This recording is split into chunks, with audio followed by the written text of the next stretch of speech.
Welcome, dear listeners, to the English Globe, your trusted space for thoughtful discussions about world affairs, politics, and the great questions shaping our time. I am Adam, and I am very pleased to share this moment with you. Together with my co-host Julia, we are going to explore one of the most important and complex debates of the 21st century.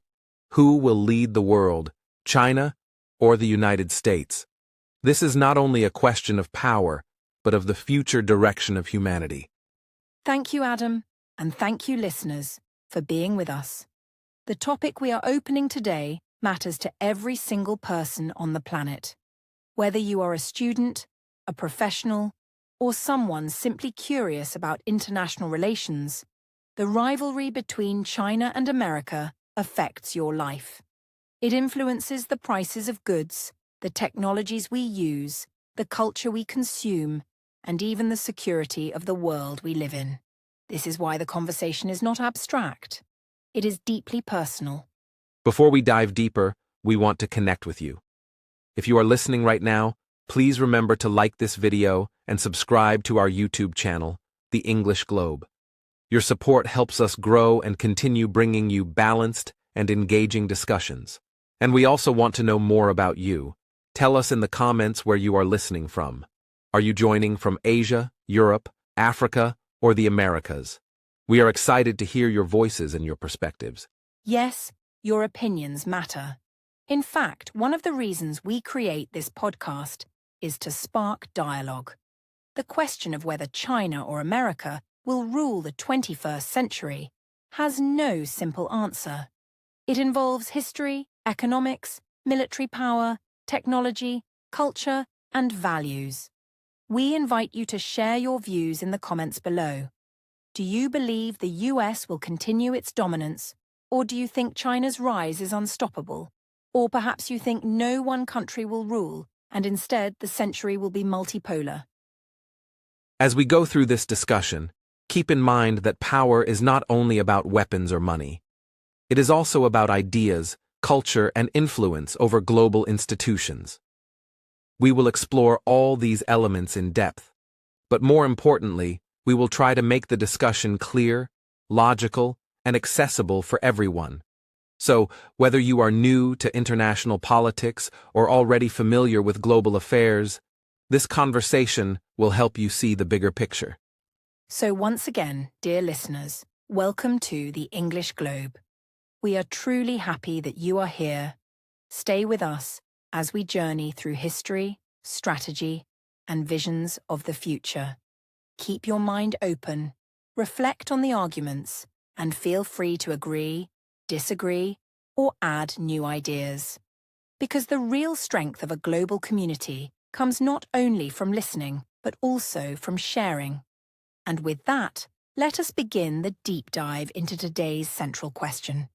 To understand the question of who will lead the 21st century, we must first examine the historical context that shaped the current global landscape.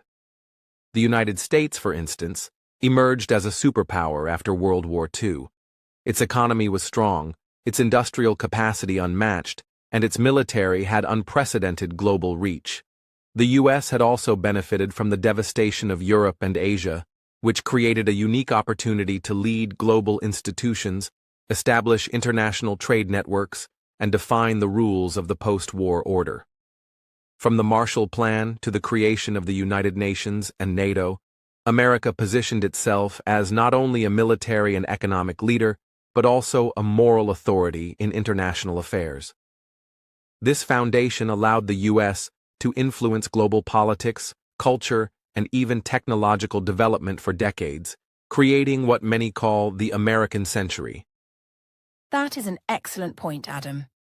Meanwhile, China's historical path was very different. For centuries, China was the center of civilization, with immense cultural, technological, and economic influence. During the Tang and Song dynasties, China was an engine of global trade, invention, and scholarship. However, by the 19th century, China had experienced a period of decline.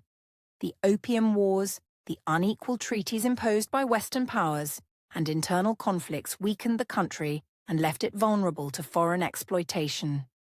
This historical experience shaped China's modern ambitions. The sense of lost glory and the desire to reclaim its rightful place in the world are central to understanding contemporary Chinese policy. The government often refers to the century of humiliation as a reference point for building national strength and asserting influence today. Exactly.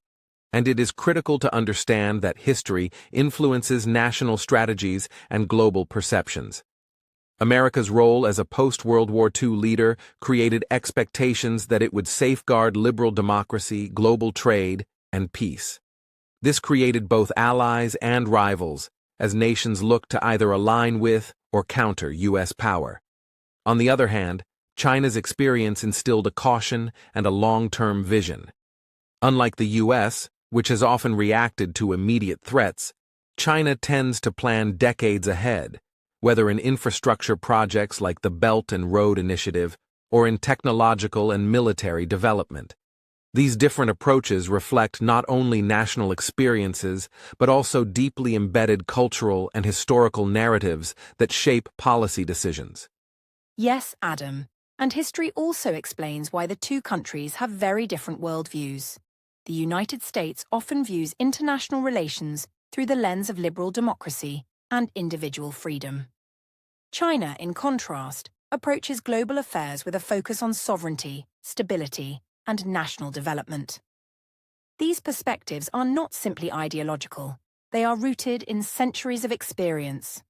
The US emerged from a world war with immense industrial capacity and a belief in liberal internationalism, while China emerged from colonization, civil war, and revolution with a strong focus on self-reliance and gradual restoration of influence.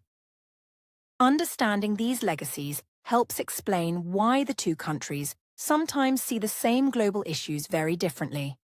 And it is not only about ideology or culture, it is also about perception and prestige. For the United States, maintaining leadership is seen as a responsibility to uphold a rules-based international system. The U.S. has often positioned itself as a defender of smaller nations, intervening in conflicts or providing aid, sometimes successfully and other times controversially. China, however, is focused on demonstrating that a nation can achieve security, prosperity, and influence while remaining independent from Western pressure. These historical lessons and narratives drive the strategic competition between the two countries today. It is not merely a race for material resources. It is a race shaped by memory, identity, and the long shadows of history. That is a very important point. History also helps us understand the nature of the rivalry itself.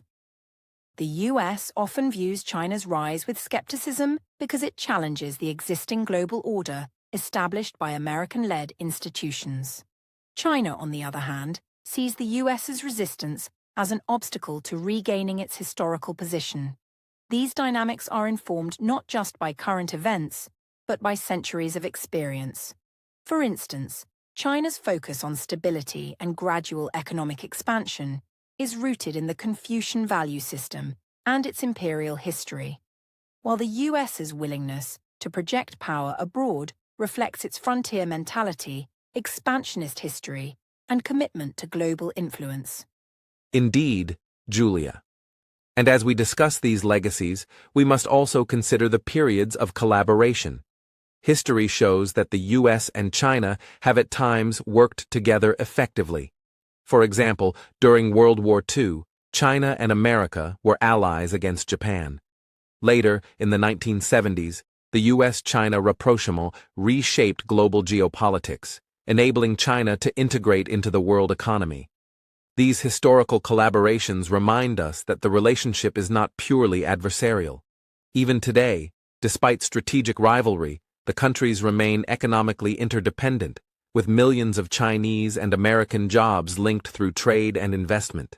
History teaches us that periods of cooperation and conflict often alternate, and these patterns influence contemporary strategies. And we cannot overlook the domestic legacies of history either. In America, the post-war boom created the middle class, fueled technological innovation, and reinforced confidence in democratic institutions. In China, decades of upheaval and reform have left a population that values stability, economic security, and gradual progress. These internal historical experiences directly shape foreign policy. For example, the US is more likely to engage in proactive military or humanitarian interventions because of a sense of global responsibility rooted in historical success.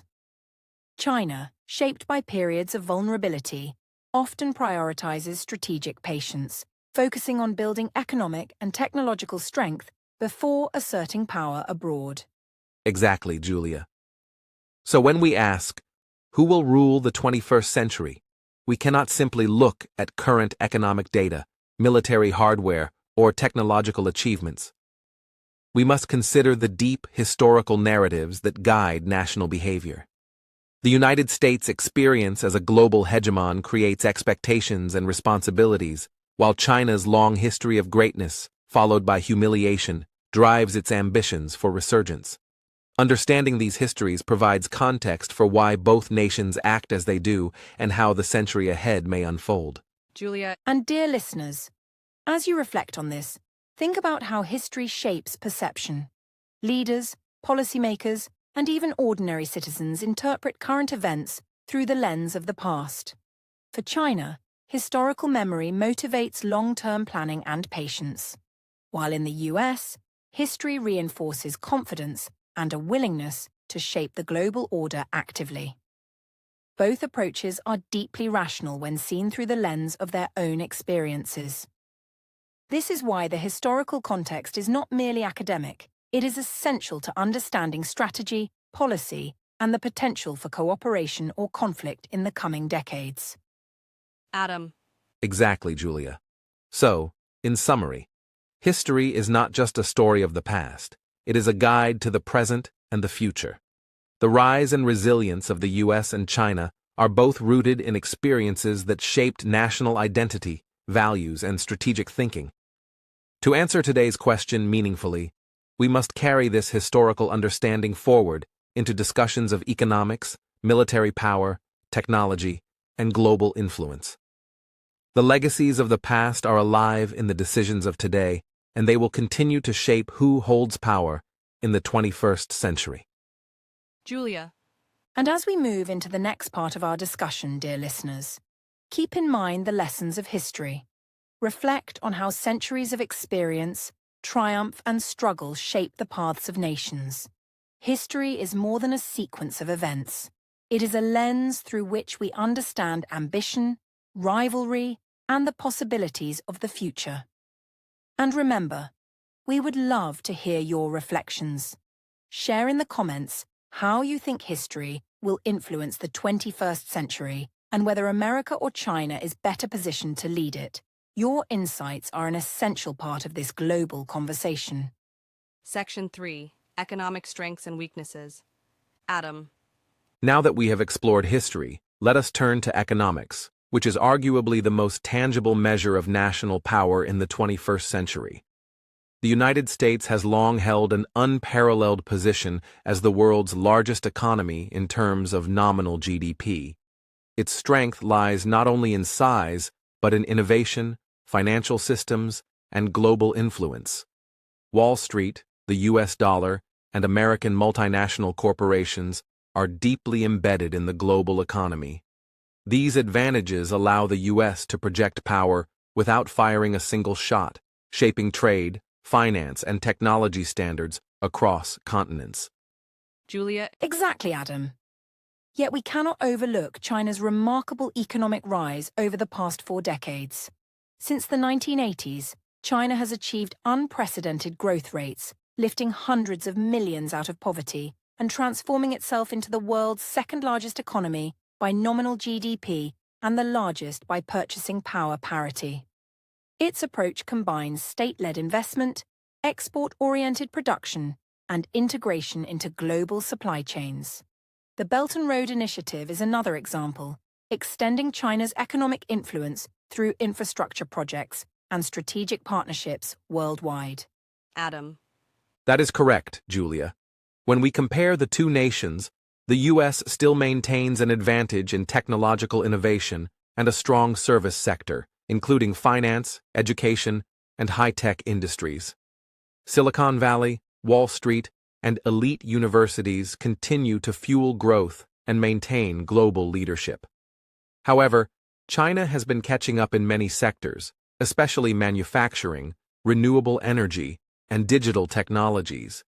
The speed of China's transformation is staggering, particularly considering it is rebuilding its economy after a century of stagnation and turmoil. Julia. Yes, Adam. And demographics play a significant role in these economic trajectories. The US has a relatively stable population, with immigration supporting labor force growth, innovation, and entrepreneurship. China, on the other hand, faces demographic challenges: an aging population, a shrinking workforce, and decades of restrictive policies like the one-child policy are beginning to affect economic momentum. These factors could slow growth and create internal pressures, even as the country continues to expand its influence abroad. Adam. Another critical point is debt and financial stability. The United States holds massive national debt, yet it has been able to maintain global confidence because the dollar is the world's primary reserve currency. This gives the U.S. unique leverage to borrow and invest in strategic priorities. China, while possessing significant foreign reserves and state-controlled financial systems, faces the challenge of managing local government debt, corporate debt, and potential real estate bubbles. Both countries have strengths and vulnerabilities, and these will influence their capacity to project power in the coming decades. Julia. Indeed, Adam. Trade is another key dimension. The US has historically used trade to maintain influence through agreements like NAFTA, now USMCA, and partnerships with Europe and Asia. China, meanwhile, has built an expansive network of trade partners, especially through the Belt and Road Initiative. Its supply chains are deeply integrated with countries across Asia, Africa, and Europe. This economic interdependence means that neither country can dominate entirely without cooperation or at least negotiation with others, highlighting the complexity of global leadership in a highly connected world. Adam. Absolutely, Julia. Furthermore, innovation drives economic leadership. The U.S. remains a hub for research and development, with universities and private corporations producing breakthroughs in AI, biotechnology, aerospace, and renewable energy. China has been investing heavily in similar sectors, with significant government support to accelerate innovation. Programs like Made in China 2025 and massive investments in green energy demonstrate Beijing's intent to compete directly with U.S. technological leadership, even as it faces challenges in intellectual property protection and domestic consumption patterns. Julia. Yes, Adam. And economic resilience is equally important. The US benefits from a diversified economy that includes finance, technology, services, agriculture, and energy production. China's economy, while rapidly growing, still depends heavily on exports, infrastructure investment, and manufacturing. This difference can affect how each country responds to global shocks, such as financial crises, pandemics, or geopolitical conflicts. Economic diversification allows the US to absorb shocks more effectively, while China's reliance on state-led investment creates both strengths in rapid mobilization and vulnerabilities in debt and inefficiency. Adam. Another point to consider is global perception. Economic power is not just about raw numbers, it is also about influence.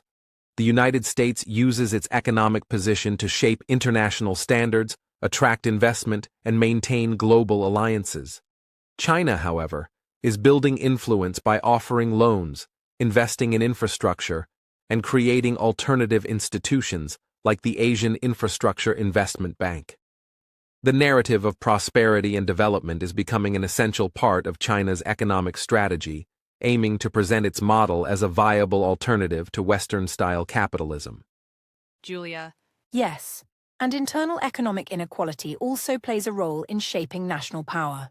The US, despite its wealth, faces significant income and regional disparities. which can create domestic tensions and influence policy priorities. China, while having reduced extreme poverty, still faces urban-rural divides and regional imbalances. Both nations must address these issues to maintain sustainable growth, as domestic instability can limit international ambitions. The ability to manage inequality, maintain social stability, and invest in future growth will directly influence their competitive position in the 21st century. So, when we assess economic strengths and weaknesses, it is clear that the United States and China have different advantages. The U.S. leads in innovation, diversification, and global financial influence, while China excels in rapid growth, manufacturing scale, and infrastructure development. Each has vulnerabilities, from debt and inequality to demographic challenges and dependence on global trade networks. Understanding these economic dimensions is essential because they form the backbone of national power, influence foreign policy, and shape the capacity to lead in a century defined by globalization, technology, and complex interdependence. Exactly, Adam. And as we consider these economic realities, remember that they are deeply intertwined with history, culture, and strategy. Economic power cannot be separated from military capability, technology, or political legitimacy. The interplay of these factors determines not only who is stronger today, but also who is likely to maintain influence over the decades to come. So, dear listeners, reflect on this. While numbers and data matter, the strategies, visions, and policies each nation pursues will ultimately define the economic landscape of the 21st century and shape global leadership in ways that simple statistics cannot capture. Now that we have analyzed economic strengths, Julia, it is crucial to consider military capabilities and security strategies, because in the 21st century, power is not only measured in dollars, but also in the ability to project force, defend interests, and maintain influence across regions. The United States has built the most advanced and globally deployed military in history. Its defense budget, larger than the next 10 nations combined, enables technological superiority, global logistics, and readiness across multiple theaters simultaneously. Aircraft carriers, stealth aircraft, advanced missile systems, and cyber capabilities allow the U.S. to operate anywhere in the world and maintain a deterrent against potential rivals. Absolutely, Adam. The U.S. military is structured not just for defense, but for global influence. NATO, alliances in Asia-Pacific, and military bases spanning every continent enhance its reach. This network allows the U.S. to influence global security decisions, respond rapidly to crises, and maintain a strategic presence that few countries can match. However, there are challenges. Political polarization, public fatigue with prolonged conflicts, and budgetary constraints occasionally limit operational effectiveness. Even with unmatched capabilities, strategic decisions must be weighed against domestic and international pressures. Yes, Julia, and if we turn to China, we see a different approach. China's military modernization over the past 2 decades has been remarkable. The People's Liberation Army has transitioned from a large, labor-intensive force to a technologically advanced and strategically capable military. Investments in missiles, cyber warfare, naval expansion, and space capabilities have been prioritized, reflecting Beijing's focus on securing regional dominance and deterring external intervention. The South China Sea, Taiwan Strait, and border areas are key strategic priorities, with China building capabilities to assert influence and defend core interests without triggering full-scale global conflict. Exactly, Adam. China's military strategy emphasizes anti-access and area denial capabilities. While it does not seek global projection like the United States, it can challenge American presence in its near seas and protect its regional interests effectively. Advanced missile systems, submarine fleets, and air defense networks give China the ability to contest access to critical zones. Moreover, its focus on technology, artificial intelligence, and electronic warfare demonstrates a forward-looking approach. The goal is to achieve strategic parity or superiority in key areas rather than replicate the US global footprint. It is also important to note the role of nuclear weapons and deterrence. Both the US and China maintain nuclear arsenals, though of very different scales. The United States possesses a highly sophisticated triad of land-based missiles, submarine-launched missiles, and strategic bombers, ensuring a credible deterrent worldwide. China's nuclear forces, though smaller, are modernizing with emphasis on survivability and mobility. The nuclear dimension fundamentally shapes strategic calculations and reduces the likelihood of direct conflict, while simultaneously influencing conventional military planning and regional posturing. And beyond conventional forces, cyber warfare and space capabilities are becoming central to national security. The United States has established dedicated cyber commands and invests heavily in space technology for intelligence, communication, and missile defense. China likewise prioritizes cyber operations, satellite technology, and space-based assets to secure its interests and gain advantages in intelligence and surveillance. In the 21st century, conflicts are no longer defined solely by tanks or aircraft.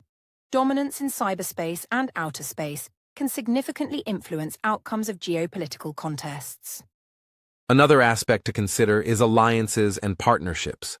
The United States leverages its military strength through NATO, Japan, South Korea, and other regional allies. These alliances multiply American influence by pooling resources, standardizing operations, and ensuring collective security. China, while less reliant on formal alliances, has cultivated partnerships with countries in Asia, Africa, and the Middle East through arms sales, military cooperation, and training programs. While these partnerships are not as institutionalized as NATO, they expand China's regional and global influence and create strategic leverage without direct confrontation. Domestic factors also shape military effectiveness. In the US, civilian oversight, political debate, and democratic processes can slow decision-making, but also provide legitimacy and accountability. In China, centralized control allows rapid mobilization and policy implementation, but it may be less flexible in adapting to unexpected challenges. Both systems have strengths and weaknesses, and their impact on security strategy cannot be ignored. Military power is not only about technology and numbers, it is also about organization, decision-making, and the ability to respond efficiently under pressure. Indeed, Julia. And while we focus on global projection, regional influence is equally critical. The U.S. maintains military presence worldwide, but China's influence in East Asia, the South China Sea, and the Indian Ocean is rising. This regional focus allows China to consolidate power where it matters most strategically, challenging American dominance without provoking unnecessary confrontation. Similarly, the United States relies on its network of alliances to maintain stability in key regions, projecting both deterrence and reassurance to partners. Yes, Adam. Military power is also tied to economic strength and technological innovation, which we discussed earlier. The US can fund sustained military operations globally due to its economic base and innovation ecosystem. China, while investing heavily in modernization, still faces budgetary and demographic constraints, making efficiency and strategic prioritization essential. Both nations must integrate economic, technological, and military policies to achieve coherent security strategies. Another consideration is the nature of modern warfare.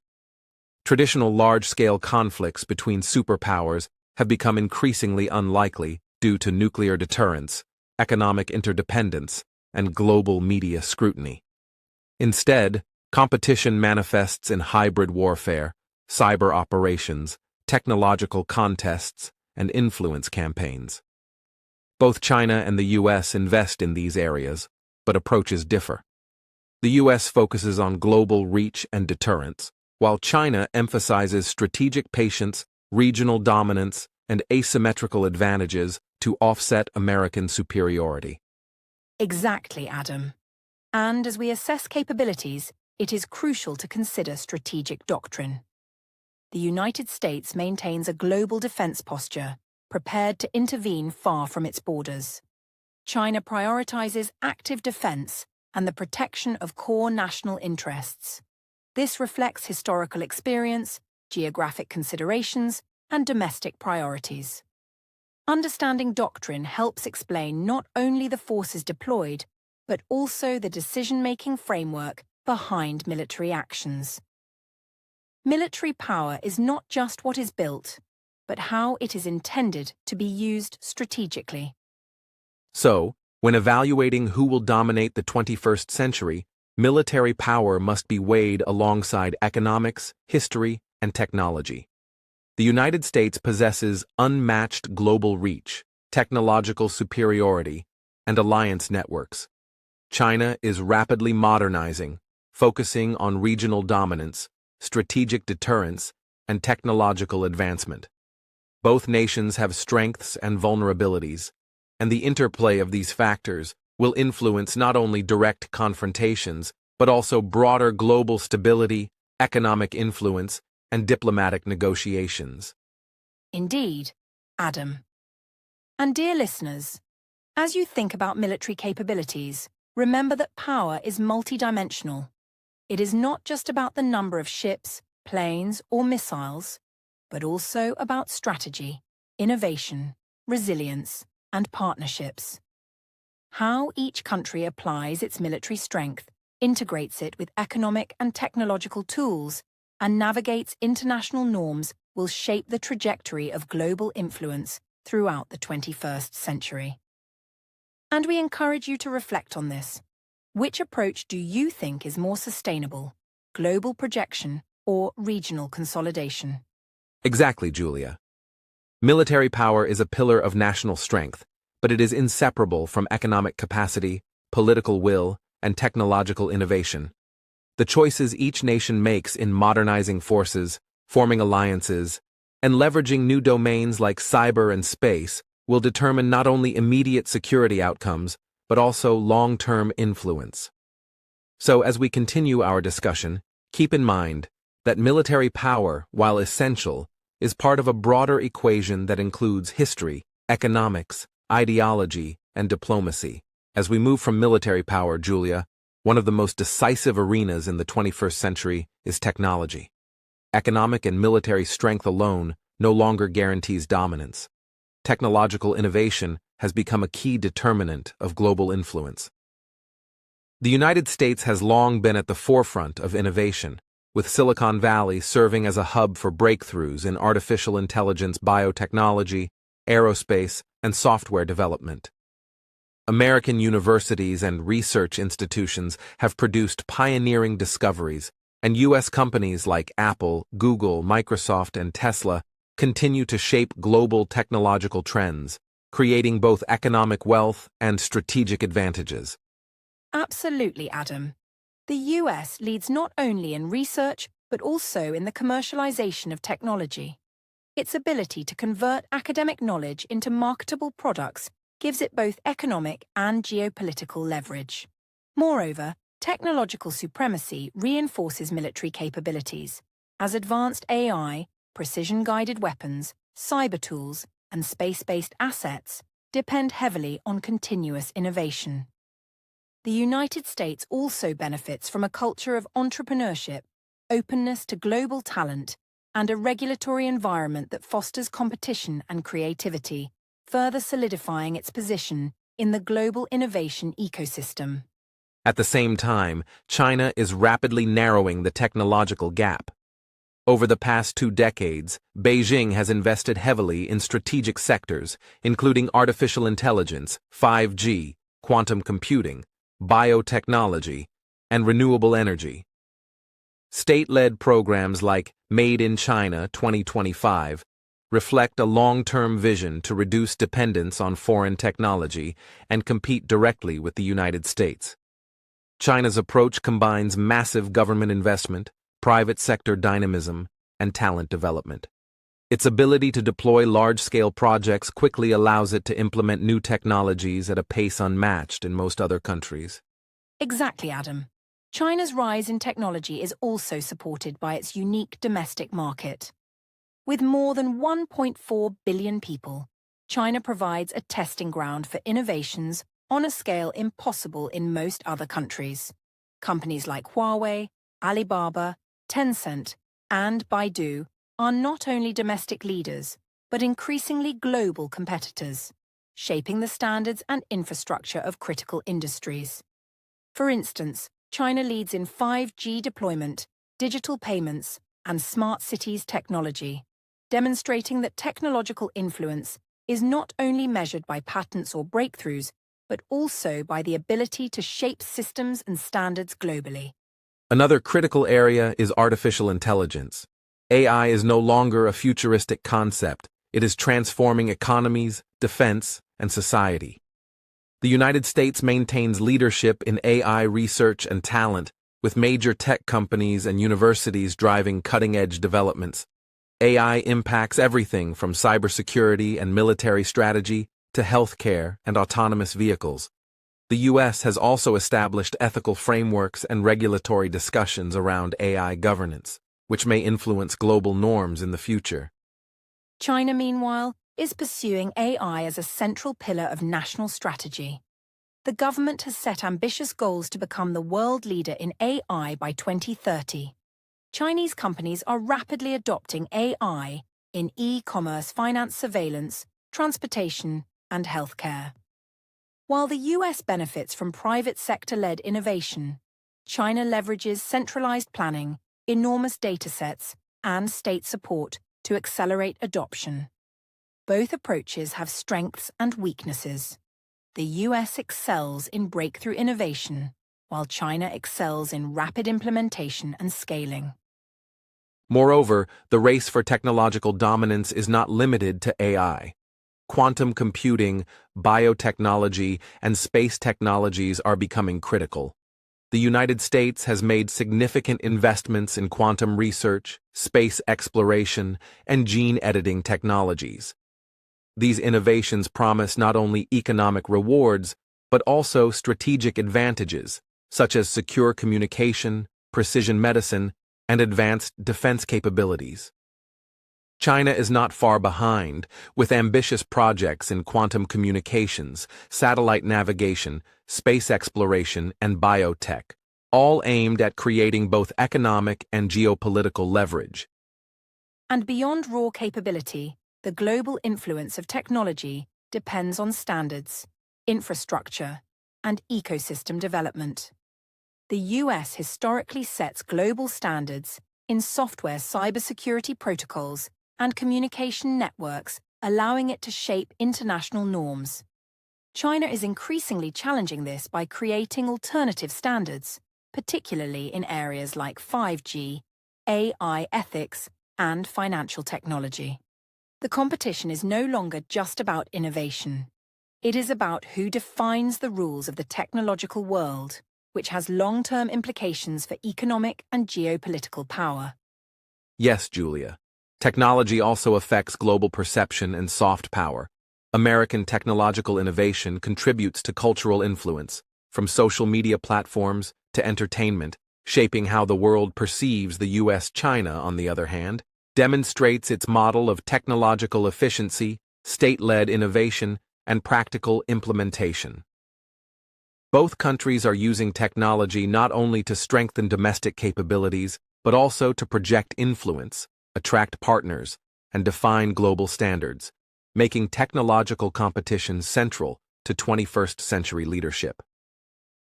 A key difference lies in the ecosystem and approach to risk. In the US, private companies are allowed to experiment, fail, and pivot quickly. This tolerance for failure encourages radical innovation, but can result in fragmented national coordination. China's state-driven model emphasizes strategic priorities and long-term plans, allowing the country to focus resources on critical technologies systematically. The trade-off is flexibility versus coordination. Both approaches are effective but in different contexts, and both will shape the trajectory of global technological leadership. And we must also consider talent and education. The U.S. continues to attract top global talent, fueling innovation across industries. China is rapidly improving its educational system, investing in STEM fields, and incentivizing Chinese expatriates to return home. Human capital is as important as financial investment in determining technological leadership. A country that can combine talent, capital, and strategic vision will likely dominate emerging sectors in AI, biotechnology, space, and energy. Exactly, Adam. Another factor is cybersecurity. Both nations recognize that technology is inseparable from security. The United States invests heavily in defending critical infrastructure, protecting intellectual property, and maintaining cyber superiority. China similarly emphasizes cyber capabilities for defense, surveillance, and strategic leverage. In the modern era, technological dominance is intertwined with national security, economic resilience, and the ability to shape international norms. So, when we assess technology, we see a complex picture. The United States leads in breakthrough innovation, global talent, and market-driven flexibility. China is catching up rapidly, leveraging state-led investment, massive data, and large-scale implementation. The outcome of this technological competition will influence economics, military power, and global influence. It is not simply a race to invent, but a race to define infrastructure, standards, and global practices that shape the next century.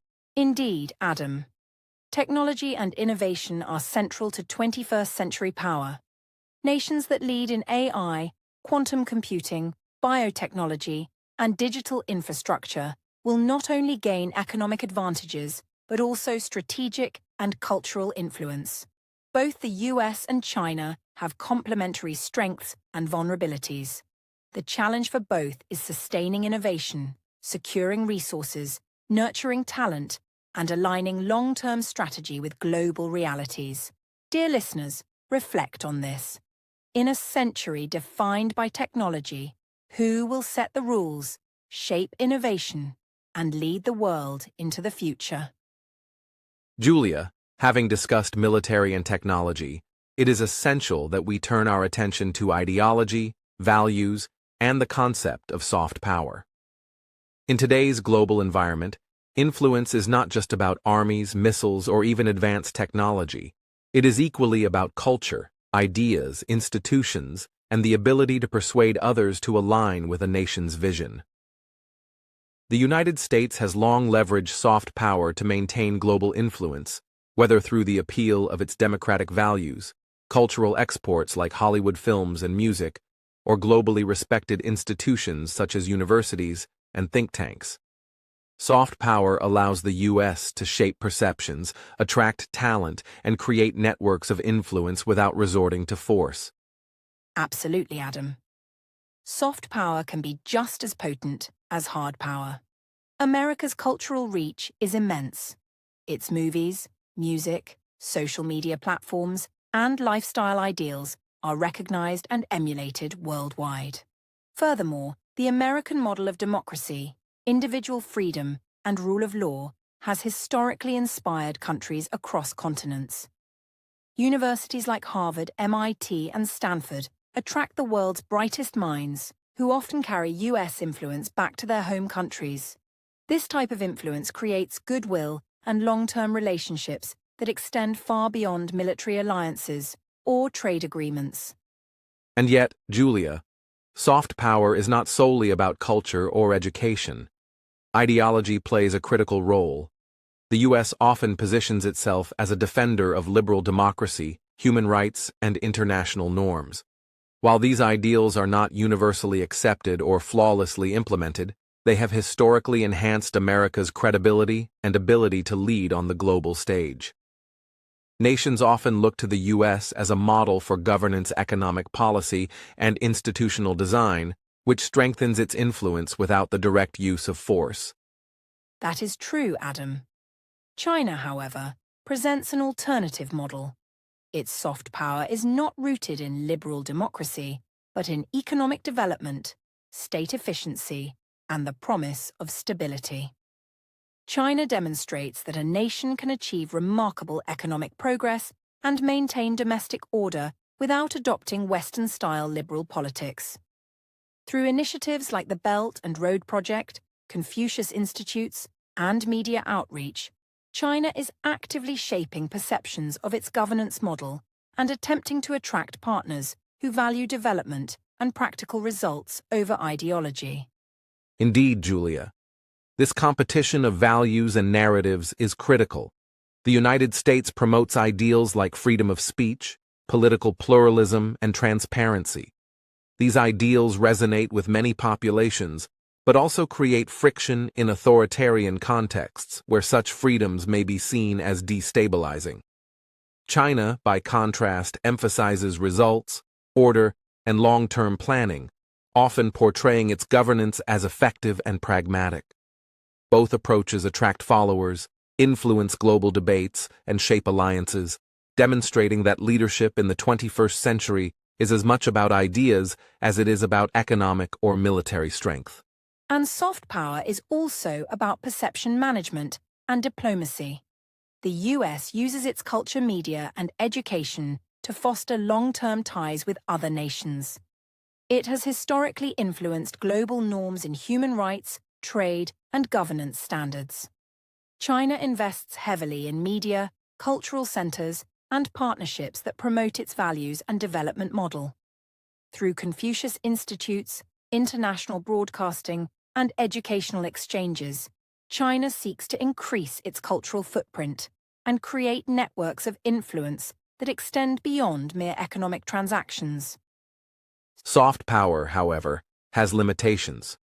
The United States has faced criticism for perceived inconsistencies, such as promoting democracy abroad while maintaining strategic partnerships with authoritarian regimes. These contradictions can erode credibility and reduce the effectiveness of ideological influence. China also faces skepticism, as some perceive its initiatives as self-serving or strategically motivated. Soft power requires legitimacy, trust, and perception management, and both countries must balance ambition with authenticity to maintain influence. Yes, Adam. Another aspect is the impact of technology on soft power. American social media, streaming platforms, and technology ecosystems spread ideas and culture globally. China is increasingly using its technology, from digital payment systems to AI-powered media platforms, to project influence and demonstrate its model. The race is no longer confined to physical or military spaces. The digital domain is now a central battleground for hearts, minds, and cultural leadership. Exactly. Soft power also intersects with foreign policy and economic strategy. American foreign aid, educational scholarships, and global initiatives reinforce its ideological appeal. China combines investment, infrastructure projects, and development partnerships to shape perception and loyalty. Both nations understand that sustainable influence requires more than dominance. It requires shaping values, norms, and aspirations in a way that aligns with their strategic objectives. We must also consider the generational aspect. Younger populations around the world are increasingly influenced by culture, digital content, and global narratives. The US has traditionally excelled in appealing to younger audiences through entertainment, media, and education. China, meanwhile, is expanding its outreach through technology, cultural programs, and global media initiatives aimed at younger demographics. The nation that successfully captures the imagination and loyalty of the next generation may secure long-term soft power advantages. Moreover, soft power affects alliances and partnerships.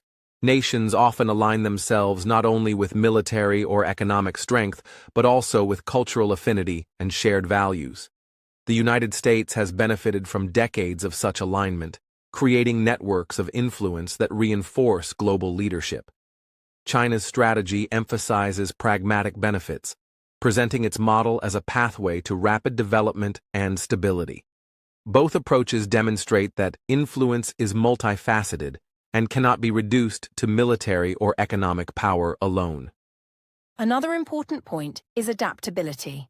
Soft power is most effective when it evolves with global trends, cultural shifts, and technological changes. The United States has historically adapted through entertainment, innovation, and diplomacy. China is learning to adapt by integrating technology, culture, and strategic communication into its foreign policy. The dynamic nature of soft power means that neither nation can rely solely on past achievements. They must continuously invest in ideas, culture, and perception management to maintain influence. So, when we assess ideology, values, and soft power, we see that global influence is not determined purely by armies or GDP. The United States has historically excelled in promoting ideals, culture, and institutions that attract followers. China is offering a compelling alternative, emphasizing development, efficiency, and long-term strategic vision. Both approaches have global consequences, shaping perceptions, partnerships, and the ways in which nations respond to leadership challenges. Indeed, Adam. As we consider the 21st century, soft power may become increasingly decisive. Military might and economic dominance are important, but the ability to influence minds, shape narratives, and inspire trust is what ensures long-term leadership. Dear listeners, reflect on this. Which model do you find more compelling? The US emphasis on freedom and democracy, or China's focus on development and stability? Share your thoughts in the comments, as soft power is a battleground where ideas, culture, and influence intersect with real-world strategy. Exactly, Julia. The question of ideology and soft power reminds us that global leadership is multifaceted. It is not merely about controlling territory or accumulating wealth, but about shaping the rules, norms, and values that guide international behavior. In the next sections, we will explore alliances, international institutions, and domestic challenges, which are all intertwined with the lessons we have discussed today on values and influence. Julia, as we continue our exploration of who might dominate the 21st century, it is essential to consider global alliances and international institutions. No nation can wield power in isolation, and both the United States and China rely on networks of partnerships and multilateral organizations to advance their interests.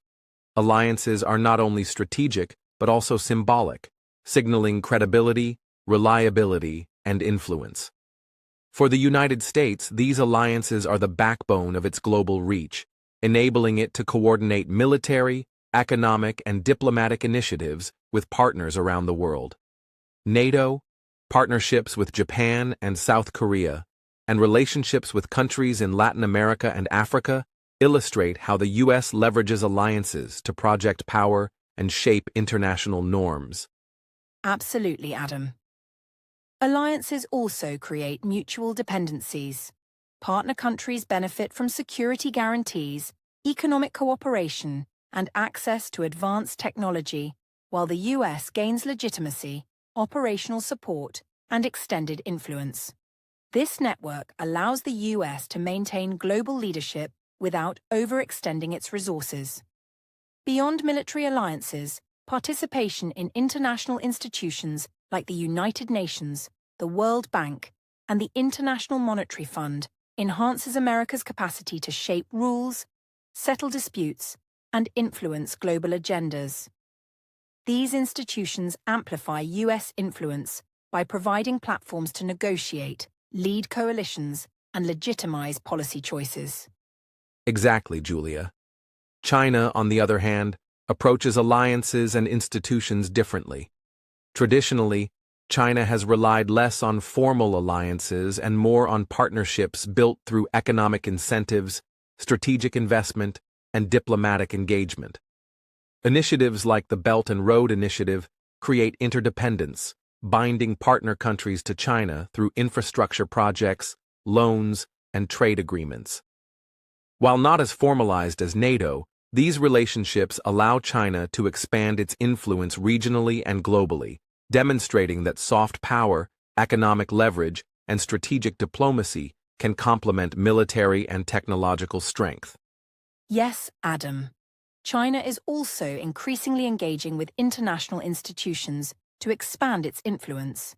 It actively participates in the United Nations, the World Health Organization, and other multilateral organizations, while also creating alternative institutions, such as the Asian Infrastructure Investment Bank.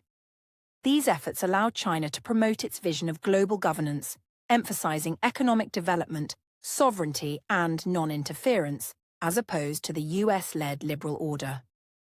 By offering alternatives, China seeks to shape norms and standards in ways that align with its strategic priorities. Another aspect to consider is the regional dimension of alliances.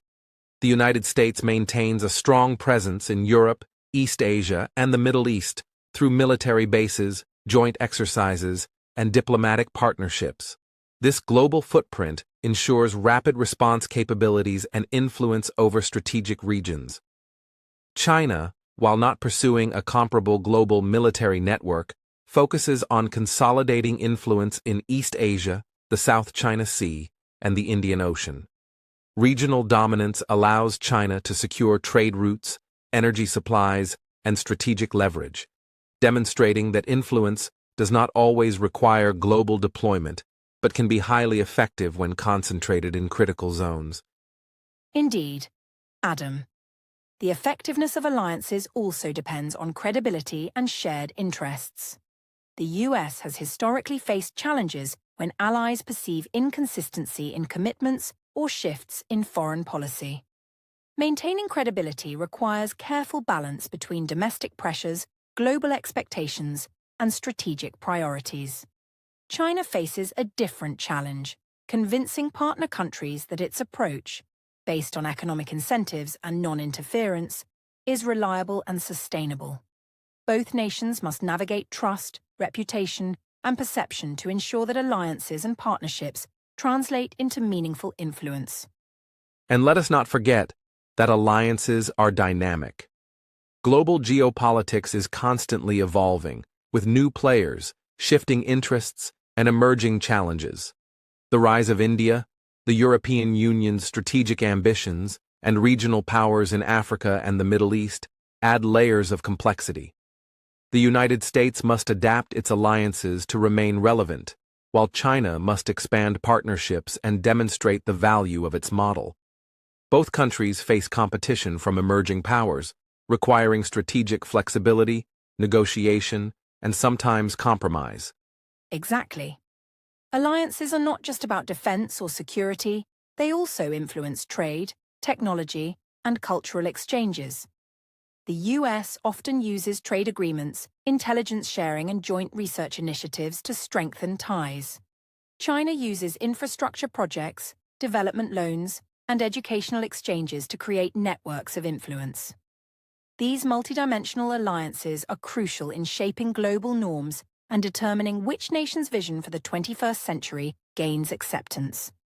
Another consideration is institutional influence. The U.S. has traditionally shaped rules and standards through international institutions, promoting liberal norms in trade, governance, and human rights. China challenges some of these norms by promoting alternative standards, emphasizing sovereignty, development, and non-interference. The competition is not merely about power, but about who sets the rules, establishes benchmarks, and legitimizes practices in global governance. Yes, Adam. In addition, alliances and institutions influence crisis management. When conflicts arise, coordinated action through alliances or multilateral organizations can prevent escalation and stabilize regions. The US has leveraged NATO and the UN to coordinate peacekeeping, humanitarian aid, and sanctions. China, while newer to multilateral crisis management, increasingly participates in UN peacekeeping missions, disaster relief, and regional diplomacy. Effective engagement enhances legitimacy, fosters trust, and demonstrates responsible leadership, all of which are critical for 21st century influence. Domestic politics also affects alliances. In the U.S., elections, party politics, and public opinion shape foreign commitments. Changes in leadership can alter priorities, renegotiate alliances, or redefine engagement strategies. China, with centralized decision-making, can implement long-term strategies more consistently, but must balance domestic expectations for growth, stability, and international recognition. Both systems have strengths and vulnerabilities, influencing the effectiveness of alliances and international engagement. And economic leverage is deeply connected to alliances. The US uses trade agreements, sanctions, and aid as tools to reinforce strategic priorities. China uses investment, loans, and infrastructure projects to secure influence and create long-term dependencies. These economic dimensions enhance alliances, strengthen partnerships, and provide tools for shaping global outcomes without direct confrontation. So, when we consider alliances and international institutions, it becomes clear that leadership in the 21st century is not simply about military might or GDP. It is about the ability to build partnerships, shape institutions, influence norms, and coordinate action across multiple domains. The United States excels in traditional alliances, institutional leadership, and multilateral influence. China excels in regional partnerships, economic leverage, and alternative institutions. Both approaches provide advantages and challenges, and their effectiveness will shape the global order in decades to come. Indeed, Adam. Dear listeners, as you reflect on this section, consider the importance of alliances not only for immediate security, but also for long-term influence. The countries that build resilient, credible, and multidimensional partnerships are likely to shape the global environment, define norms, and secure leadership. Alliances and institutions are a measure of strategic foresight, negotiation skills, and trust-building capacity, qualities that may determine who leads the 21st century. Exactly, Julia. Global leadership is a combination of power, strategy, and relationships. Alliances and institutions amplify influence, shape perception, and provide mechanisms for cooperation and crisis management. As we move forward in this discussion, we will examine internal challenges, domestic politics, and the sustainability of influence, which are equally important for understanding the balance of power between the United States and China. Julia, as we analyze who might lead the 21st century, it is critical to examine domestic challenges, because no nation, no matter how powerful, can sustain global influence if it struggles internally. Domestic stability, economic resilience, social cohesion, and political legitimacy are fundamental to long-term leadership. The United States, for example, has immense resources, technological capacity, and military strength, yet it faces significant domestic challenges that could affect its global position. Political polarization, social inequality, infrastructure decay, and debates over immigration and education are ongoing issues that influence both domestic policy and international credibility. Absolutely, Adam.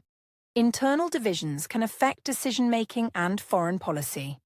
When political parties are deeply divided, it becomes harder to maintain consistent strategies abroad. Policy reversals, budget disputes, and domestic unrest can signal unpredictability to allies and adversaries alike. Moreover, social inequality and economic disparities can create tension within society, reducing trust in institutions and weakening the nation's ability to respond to global challenges effectively. A country's domestic health often mirrors its international influence. Exactly, Julia. Another concern for the United States is demographic change. The population is aging, and while immigration partially offsets this, shifts in workforce composition, urbanization, and changing social dynamics present long-term economic and political challenges. The sustainability of military funding, social welfare programs, and technological investment depends on a healthy, productive population. In addition, debates over healthcare, taxation, and environmental policy can create friction that affects both domestic stability and global confidence in U.S. leadership. On the other hand, China also faces substantial domestic challenges that could affect its rise. Rapid economic growth has lifted millions out of poverty, but it has also created regional inequalities, environmental degradation, and social pressures. The aging population, caused in part by decades of the one-child policy, is reducing the labor force and increasing the burden on social services. Urbanization, rising expectations of the middle class, and the need for economic transition from investment-led to consumption-driven growth create complex governance challenges. How China addresses these issues will shape its ability to project power abroad. Exactly, Julia. Moreover, political legitimacy is crucial. The United States relies on democratic institutions and the rule of law to maintain legitimacy, but these systems are not immune to polarization, corruption, or declining trust. Domestic unrest, protests, or perceptions of injustice can affect international credibility. China relies on centralized authority and a one-party system, which allows rapid implementation of policies but requires careful management of public perception, economic performance, and social stability. Both systems have strengths and vulnerabilities that influence the sustainability of national power. Another critical factor is economic sustainability. Both nations face structural economic challenges that will impact long-term influence. The US must manage debt levels, maintain technological leadership, and ensure workforce competitiveness in an era of automation and globalization. China must transition to a consumption-driven economy, manage regional inequalities, and prevent financial instability caused by debt and real estate pressures. Economic resilience is fundamental because domestic economic weakness reduces the ability to invest in defense, technology, and global partnerships. Education and human capital are also essential for domestic sustainability. The United States has a robust higher education system and attracts global talent, but challenges in K-12 education, student debt, and unequal access threaten long-term competitiveness. China, meanwhile, is rapidly improving educational standards, investing heavily in STEM fields, and incentivizing innovation and research. Both nations understand that the quality of education and skill development will determine their ability to sustain technological, economic, and military leadership. Environmental and energy challenges must not be overlooked either. The US faces climate-related risks, energy transitions, and environmental degradation, which have both domestic and international consequences. China, as the world's largest emitter of greenhouse gases, faces similar pressures, and its rapid industrialization has created environmental crises that require urgent policy responses. Addressing these challenges is not only critical for internal stability, but also shapes global leadership credibility, particularly in the context of climate change and sustainable development. Public health is another dimension. The COVID-19 pandemic highlighted vulnerabilities in national systems. Effective health care, emergency response, and resilience planning are crucial for domestic stability, which in turn influences global perception and credibility. The United States and China responded differently, revealing both strengths and weaknesses. Long-term power depends not only on wealth and military strength, but also on the capacity to protect citizens, maintain social order, and respond to crises effectively. Social cohesion is equally important. Societies divided by inequality, ethnic tensions, or regional disparities may struggle to support ambitious global strategies. The United States, despite its diversity, faces challenges in bridging political and social divides. China, with a centralized system, maintains cohesion through governance, economic policy, and social management. But it must continuously balance growth, stability, and citizen expectations. Both nations must address domestic pressures to sustain long-term influence. Infrastructure is another key factor. The U.S. faces aging infrastructure, including roads, bridges, energy grids, and transportation systems, which can limit economic productivity and technological competitiveness. China, by contrast, has invested heavily in modern infrastructure, from high-speed rail to smart cities, enhancing both domestic efficiency and global image. Domestic investments in infrastructure support economic growth, social stability, and the capacity to project influence internationally. And technology adoption domestically is essential. Both countries must integrate emerging technologies into education, healthcare, transportation, and governance to maintain competitiveness. The United States benefits from a culture of innovation and entrepreneurship, while China benefits from centralized coordination and rapid deployment. How effectively each country modernizes internally will influence its ability to sustain power globally. So, when we consider domestic challenges, it becomes evident that sustaining power is as important as acquiring it. Economic stability, social cohesion, political legitimacy, education, environmental management, and technological adoption are all interconnected. The United States faces challenges from polarization, aging populations, and infrastructure needs. China faces demographic pressures, environmental crises, and the need for economic transition. Both nations must address these issues to ensure long-term leadership. Indeed, Adam. Dear listeners, the lesson here is that global leadership cannot be understood solely by military or economic statistics. Domestic health, governance capacity, social cohesion, and resilience are essential for sustainable influence. How each country manages internal challenges will shape the trajectory of their global power and credibility. In the 21st century, the balance between domestic stability and international ambition may determine who truly leads the world. Exactly, Julia. Sustainability of power is a combination of internal management and external projection. Domestic weaknesses can undermine international influence, while internal strengths can amplify it. As we continue this discussion, remember that the path to global leadership is not just about acquiring power, but maintaining it through careful governance, long-term planning, and responsiveness to evolving challenges at home and abroad. Julia, as we move closer to understanding who might dominate the 21st century, it is essential to analyze geopolitical strategy and the potential future of the global order. Geopolitics is about more than maps, borders, and military bases. It encompasses economic influence, resource access, technological leadership, ideological competition, and diplomatic networks.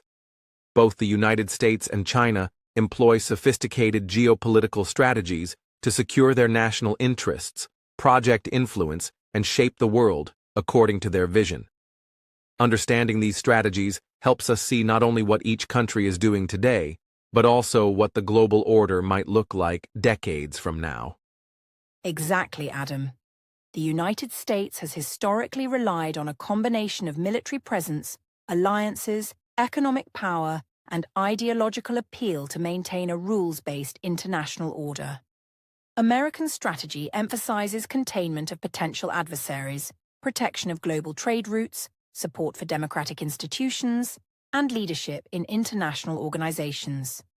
The US seeks to maintain stability in key regions, project power through military and diplomatic means, and ensure that global norms reflect liberal democratic values.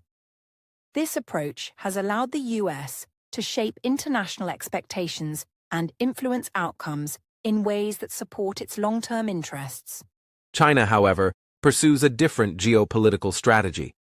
Rather than relying heavily on formal alliances or military dominance across the globe, China focuses on economic influence, regional consolidation, and strategic infrastructure projects.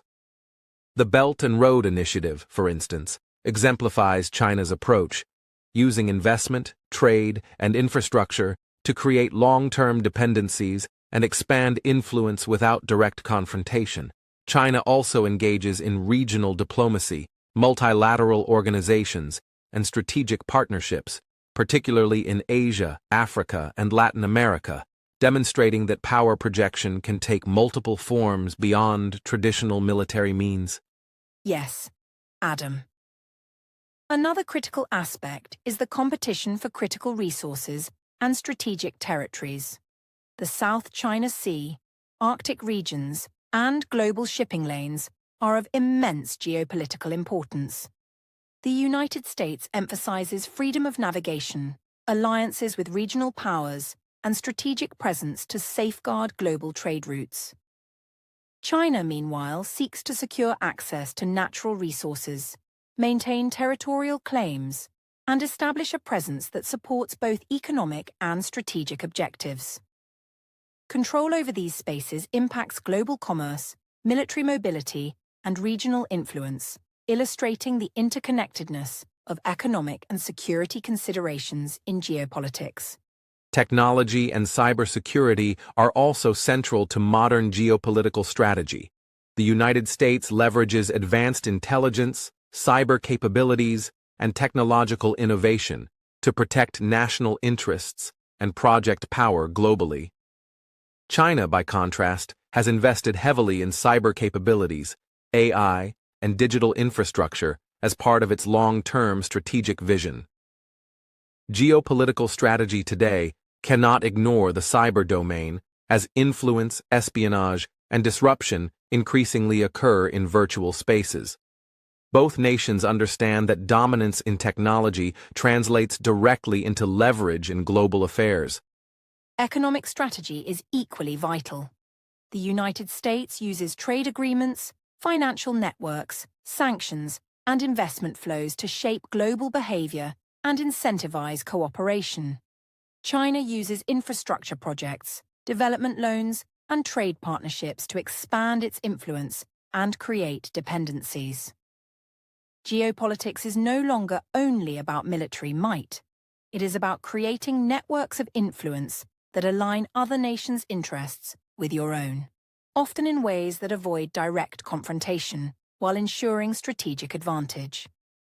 Regional strategies are particularly important.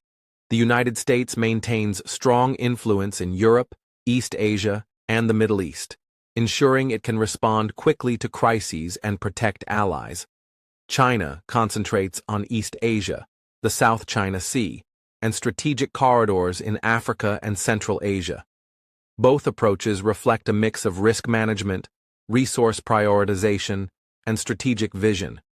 The U.S. leverages global reach, while China leverages depth and focus, demonstrating that the geography of influence is shaped by both opportunity and strategic calculation. Soft power also intersects with geopolitics. The United States uses culture, education, and diplomacy to attract allies and create legitimacy for its policies. China emphasizes economic success, infrastructure delivery, and global partnerships to demonstrate its model's efficacy. The ability to influence perceptions, foster trust, and build coalitions enhances strategic leverage, making soft power an essential component of modern geopolitical strategy. Another factor is multilateral institutions and global norms. The United States has historically shaped the rules of trade, security, and international law, which amplifies its influence. China, meanwhile, is increasingly engaged in these institutions while also creating alternatives to challenge established norms, such as the Asian Infrastructure Investment Bank or regional trade agreements. Geopolitical strategy is not just about immediate advantage, but also about shaping the rules and institutions that define global interaction for decades to come. Domestic politics plays a significant role as well. Strategic decision-making is influenced by public opinion, leadership priorities, and internal stability. The US must balance partisan divides, public expectations, and global commitments, which can create both opportunities and constraints. China, with centralized authority, can implement long-term strategies more consistently, but must manage domestic pressures, economic performance, and social stability. Both nations' ability to project power globally is intertwined with their domestic political resilience. Exactly, Adam. Geopolitical strategy reminds us that the future is uncertain and contested. Both the United States and China have strengths and vulnerabilities, and the global order will be shaped by how they manage opportunities, threats, and relationships with other nations. As we conclude this section, consider not only their capabilities, but also their strategic foresight, adaptability, and vision for the world, a combination that may determine who truly leads the 21st century. Julia, as we reach the final segment of our discussion on who will rule the 21st century, it is crucial to pause and reflect on everything we have examined.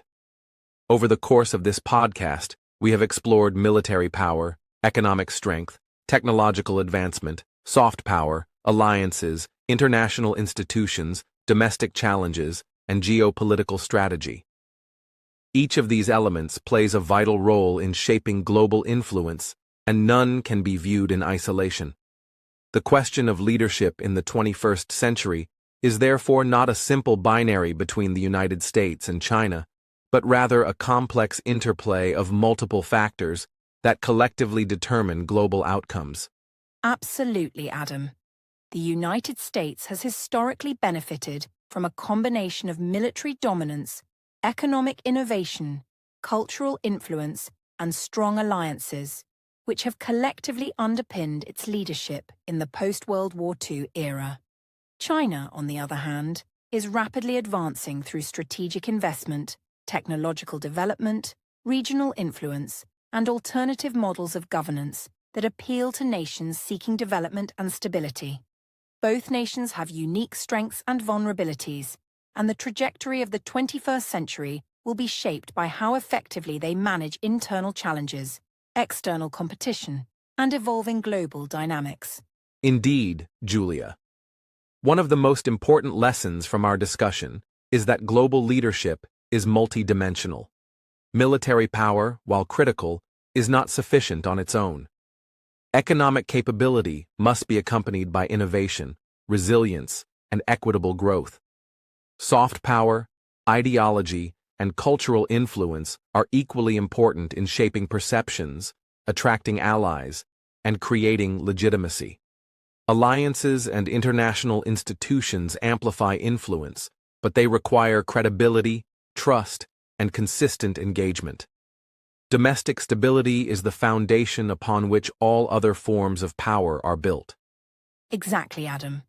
Both the United States and China face significant domestic and international challenges.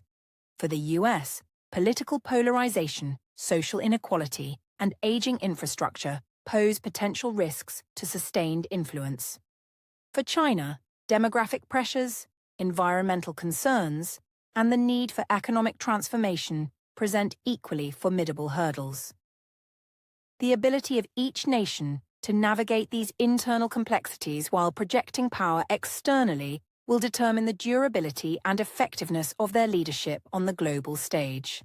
Geopolitical strategy also remains central. The United States has long relied on alliances, military presence, and global institutions to shape norms and maintain a rules-based international order. China, meanwhile, leverages regional influence, economic networks, infrastructure projects, and soft power initiatives to expand its presence and challenge existing norms. The 21st century will likely witness an ongoing competition between these approaches, with other emerging powers influencing the balance of power. Leadership is therefore not solely about dominance, but about strategic vision, adaptability, and the ability to shape a global environment favorable to national interests. Another key consideration is the impact of technology and innovation. The United States currently maintains leadership in areas such as artificial intelligence, space exploration, and advanced manufacturing, while China is rapidly closing the gap through massive investment, talent development, and strategic initiatives. The nation that successfully integrates technology into economic, military, and diplomatic strategy will gain a significant advantage. Technological leadership not only enhances productivity and military capabilities, but also strengthens soft power by shaping global norms, standards, and perceptions. Soft power, as we discussed, is particularly crucial in the 21st century. The United States leverages its cultural influence, educational institutions, and democratic ideals to attract allies and shape global narratives. China, by contrast, emphasizes development, efficiency, and pragmatic partnerships to cultivate influence and foster long-term relationships. The competition is therefore as much ideological as it is strategic, with each nation offering a distinct model of governance and international engagement. The world will observe which model resonates more effectively with other nations, particularly those in Asia, Africa, and Latin America. Yes, Adam. Alliances and institutions further compound this dynamic. NATO, the UN, the IMF, and other multilateral organizations amplify American influence, while China creates parallel structures, regional banks, and partnerships to extend its reach. The effectiveness of these networks depends on credibility, perceived fairness, and the ability to deliver tangible benefits. Strategic partnerships are no longer solely transactional. They require alignment of values, trust, and long-term vision. Nations will gravitate toward models that offer security, economic opportunity, and diplomatic respect. Domestic challenges, again, cannot be overlooked. Sustained global influence requires robust governance, economic resilience, social cohesion, and public legitimacy. The United States and China are both navigating internal pressures that will directly affect their ability to project power externally. A nation's internal health, its ability to innovate, maintain stability, and manage crises, determines the credibility of its global leadership. Without domestic strength, even the most ambitious foreign policy objectives may falter. Reflecting on all of this, Adam, it is clear that the question of who will rule the 21st century is not about a single decisive factor.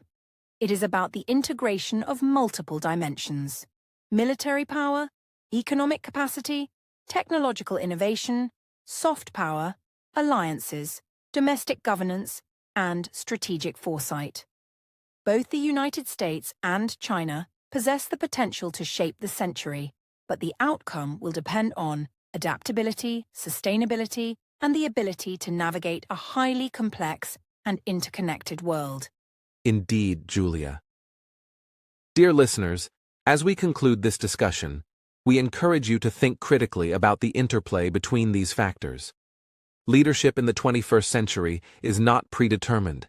It is contested, fluid, and shaped by decisions made in capitals, boardrooms, universities, and streets across the world. Consider the questions. Can a single nation dominate the century, or will global leadership become multipolar? How will alliances, technology, ideology, and domestic stability interact to define influence? What lessons can we draw for the future of international relations? Exactly, Adam. We invite you, our listeners, to share your perspectives in the comments. Tell us where you are listening from and your thoughts on which nation, if any, will shape the 21st century most significantly. Your insights are part of this global conversation, because understanding international dynamics is not only about observing powerful nations, but also about engaging with ideas, questions, and debates that influence the world we live in. In conclusion, the 21st century is an era of unprecedented complexity, where traditional power metrics intersect with technology, ideology, alliances, and domestic resilience. Both the United States and China have formidable capabilities, but both face unique challenges that will determine their ability to sustain influence over the long term. The future is not written. It is shaped by strategy, adaptability, and the capacity to lead in a world defined by interconnectedness and competition. Thank you, Adam. And thank you, dear listeners, for joining us in this comprehensive exploration. The balance of power in the 21st century will be determined not only by strength, but by foresight, vision, and the ability to inspire trust, cooperation, and respect globally. As we close today's episode, remember that the questions we have raised are not just about nations. They are about the global system in which we all participate and the roles each of us play in shaping the world's future. Indeed, Julia. The discussion does not end here. It is ongoing. The 21st century is a shared story, and each decision, partnership, and innovation will contribute to the narrative of global leadership. Dear listeners, continue to observe, question, and engage, because understanding the forces shaping our world is the first step towards shaping it responsibly.